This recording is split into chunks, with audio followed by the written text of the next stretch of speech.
1 Kings chapter 9. So Solomon finished building the temple of the Lord, as well as the royal palace.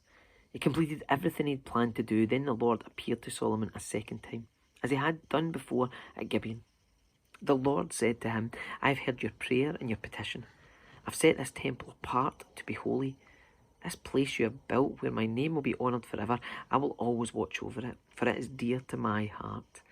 As for you, if you will follow me with integrity and godliness, as David your father did, obeying all my commands, decrees and regulations, then I will establish the throne of your dynasty over Israel forever. For I made this promise to your father David, one of your descendants will always sit on the throne of Israel. But if you or your descendants abandon me, and disobey the commands and decrees I have given you, and if you serve and worship other gods, then I will uproot Israel from this land that I have given them. I will reject this temple that I have made holy to honour my name. I will make Israel an object of mockery and ridicule among the nations. And though this temple is impressive now, all who pass by will be appalled and will gasp in horror. They'll ask, why did the Lord do such terrible things to this land and to this temple? And the answer will be because his people abandoned the Lord their God, who brought their ancestors out of Egypt, and they worshipped other gods instead and bowed down to them. That's why the Lord has brought all these disasters on them. It took Solomon 20 years to build the Lord's temple and his own royal palace. At the end of that time, he gave 20 towns in the land of Galilee to King Hiram of Tyre. Hiram had previously provided all the cedar and cypress timber and gold that Solomon had requested. But when Hiram came from Tyre to see the towns Solomon had given him, he was not at all pleased with them. "What kind of towns are these, my brother?" he asked. So Hiram called that area Kabul, which means worthless, as it is still known today. Nevertheless, Hiram paid Solomon 9,000 pounds of gold.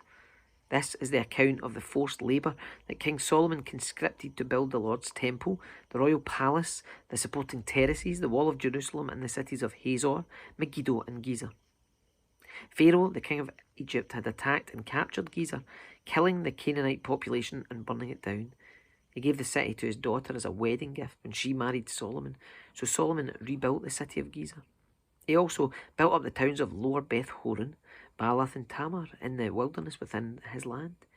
He built towns as supply centres and constructed towns where his chariots and horses could be stationed. He built everything he desired in Jerusalem and Lebanon and throughout his entire realm. There were still some people living in the land who were not Israelites, including Amorites, Hittites, Perizzites, Hivites, and Jebusites. These were descendants of the nations whom the people of Israel had not completely destroyed.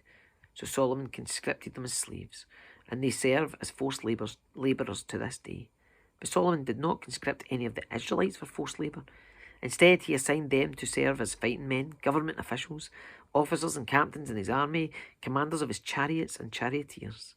Solomon appointed 550 of them to supervise the people working on his various projects. Solomon moved his wife, Pharaoh's daughter, from the city of David to the new palace he had built for her. Then he constructed the supporting terraces. 3 times each year, Solomon presented burnt offerings and peace offerings on the altar he had built for the Lord. He also burnt incense to the Lord, and so he finished the work of building the temple. King Solomon also built a fleet of ships at Ezion-Geber, a port near Elath in the land of Edom, along the shore of the Red Sea. Hiram sent experienced crews of sailors to sail the ships with Solomon's men. They sailed to Ophir and brought back to Solomon some 16 tons of gold.